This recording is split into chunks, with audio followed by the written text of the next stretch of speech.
নমস্কার বন্ধুরা, আজকে 9th অগস্ট স্যাটারডে 2025, 23শে শ্রাবণ। আজ সকালবেলা পৌঁছে গেছি কুমারটুলিতে আমরা। আজকে পুরো শরতের আকাশ, মাঝে মাঝে মেঘ, মাঝে মাঝে বৃষ্টি, মাঝে মাঝে রোদের ঝলকানি। পুজো তো এসেই গেল, মাত্র আর 52 দিন বাকি।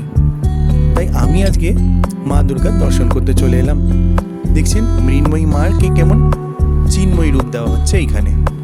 একটা মাটির তলাকে কি সুন্দর এরা নিজের হাতের নিখুঁত টানে মায়ের মুখ গঠন করছে। দেখছেন একজন কাকা বসে বসে এখানে মায়ের মুখ বানাচ্ছে। পেছনে দেখতে পাচ্ছেন কি সুন্দর খড় দিয়ে তৈরি হয়েছে মায়ের কাঠামোটা। এর ওপরই মাটি লাগানো হবে, তারপরে রং দেওয়া হবে, আর তারপরে এদের তুলির টানে মা দুর্গা সেজে উঠবে। এই ঠাকুরটা পুরোই মাটি দিয়ে গড়া, এটার ওপরে শুধু রং দিয়ে করা হবে। এখন ঠাকুরগুলো গড়া হচ্ছে, কারণ পুজো তো এসেই গেল, আর সামনে গণেশ পুজো, তাই গণেশ ঠাকুর বেশিই দেখা যাচ্ছে। গণেশ ঠাকুরগুলো যখন চলে যাবে তারপরে মা দুর্গার উপরে এরা ফোকাস করবে। আর এই ঠাকুরকে দেখুন বেঁধে রেখেছে, কারণ এটা এখনো কাঁচা রয়েছে।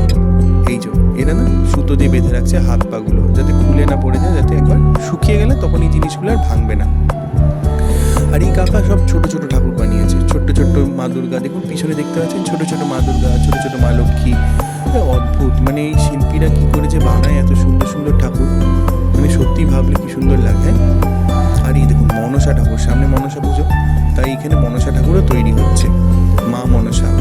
এই যে এইখানে না লাইভ তৈরি করছে, দেখুন কি সুন্দর, কি একটা ছোট্ট একটা জিনিস দিয়ে কি সুন্দর মাটিটাকে বানিয়ে ফেলছে এরা, মা মনসা। সত্যি অদ্ভুত না?